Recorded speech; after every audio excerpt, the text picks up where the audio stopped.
Здравствуйте, дорогие друзья! Я рада вас приветствовать на моем канале. Сегодня я готовлю вкуснейший крем Рафаэлло для наполнения тортов, пирожных, украшения шапочек у капкейков.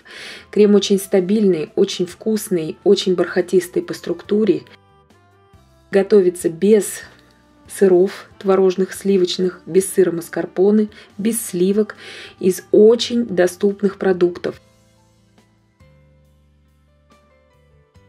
У меня уже на канале есть один рецепт крем Рафаэлло, но с сыром маскарпоне, со сливками. И тот, конечно, вариант не бюджетный. И меня очень многие просили показать именно бюджетный вариант этого крема. И вот сегодня я представляю вашему вниманию вкуснейший крем Рафаэлло из очень доступных продуктов. Итак, что же нам для этого понадобится? В ковшике у меня 300 мл молока, которое я сейчас буду доводить до кипения. Здесь у меня 30 грамм кукурузного крахмала, здесь 50 миллилитров молока для разведения крахмала, пакетик ванильного сахара, 150 грамм сгущенного молока с сахаром, здесь у меня 70 грамм кокосовой стружки, щепотка соли. На заднем плане это продукты, которые сейчас нам в данный момент приготовления не понадобятся. 250 грамм сливочного масла я достала из холодильника, и они у меня должны подогреться до комнатной температуры. Также у меня 30 грамм белого шоколада, я натерла его на терке, и 70 грамм колотого миндаля. Вы его можете также порубить ножом. Я его потом обязательно обжарю в духовке при температуре 150 градусов Цельсия где-то 10 минут, чтобы пошел такой ореховый аромат. И тогда уже миндаль готов.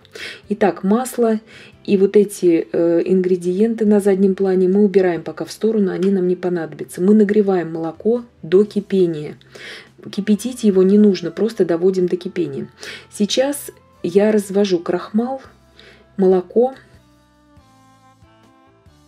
и ванильный сахар. Обязательно хорошо очень перемешиваю, чтобы разошелся весь ванильный сахар. Также добавляю туда щепотку соли. Соль обязательно нужно добавить, потому что ингредиенты, особенно кокосовая стружка, дают такую, ни с чем не сравнимую сладость.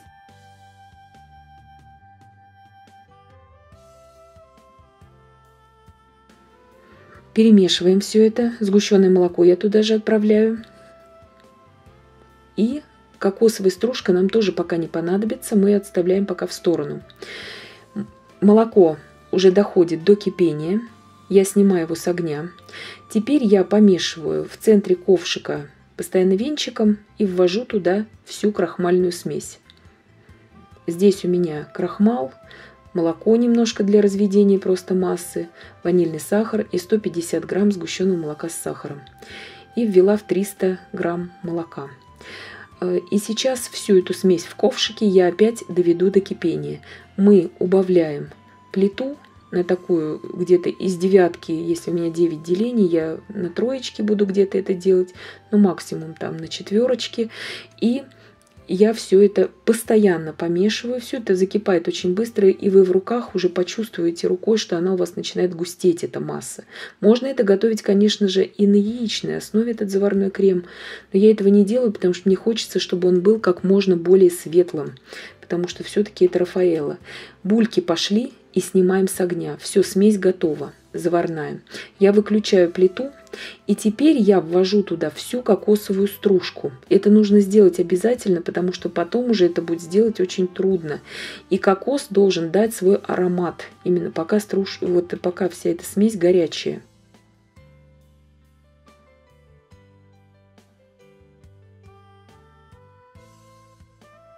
Стружку кокосовую выбираем как можно более ароматную для этого. Сразу все это перемешиваем. Даже вот эта вся заварная основа, назовем так ее как кисель, своего рода, она очень ароматная и очень вкусная. На сгущенном молоке здесь с кокосовой стружкой. Великолепный вкус просто получается. И сейчас я обязательно ее перекладываю в такую посуду, в которой она будет у меня остывать. Такую плоскую тарелку я обычно беру для этого. Видите, ничего не пригорает у нас. Все это делается очень быстро и очень просто. И обязательно еще горячей эту смесь я накрываю ее пленкой в контакт и оставляю остывать до комнатной температуры. Смесь при соединении с маслом, когда мы будем взбивать крем, не должна быть холодной, иначе крему это будет плохо, он начнет расслаиваться. Вот эти ингредиенты: белый шоколад, миндаль и масло мы отставляем до следующего этапа нашей работы. Масло нагревается до комнатной температуры. Итак, основа заварная остыла до комнатной температуры, масло же нагрелось у меня до комнатной температуры. Видите, заварная основа очень плотная. Больше крахмала здесь я брать не советую, потому что кокосовая стружка в любой жидкой массе набухает. 30 грамм именно сейчас натертого на терке белого шоколада мы берем. Миндаль пока мы отставляем в сторону. Я буду в следующем видео собирать торт с ним, мы будем посыпать уже на крем. Сейчас я взбиваю масло 250 грамм до побеления, до пышности, до такой, чтобы как можно более светлым. Минуты 3 я его взбиваю. Вот таким должно быть уже сливочное масло, 82% жирности.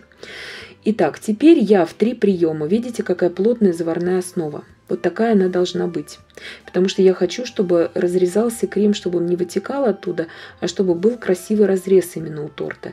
В следующем видео мы будем собирать по многочисленнейшим просьбам торт Рафаэлло. Здесь будет у нас вот этот крем, который мы сейчас приготовим. Будет также рецепт кокосового бисквита. И будут такие домашние конфеты Рафаэлло, которыми мы будем украшать этот торт. Итак, вот такой вот по структуре получается у нас крем, и вводим туда 30 грамм натертого на терке белого шоколада. Я специально не стала в заварную основу вводить белый шоколад, потому что я не знаю, какого качества у вас шоколад, он может расслоиться.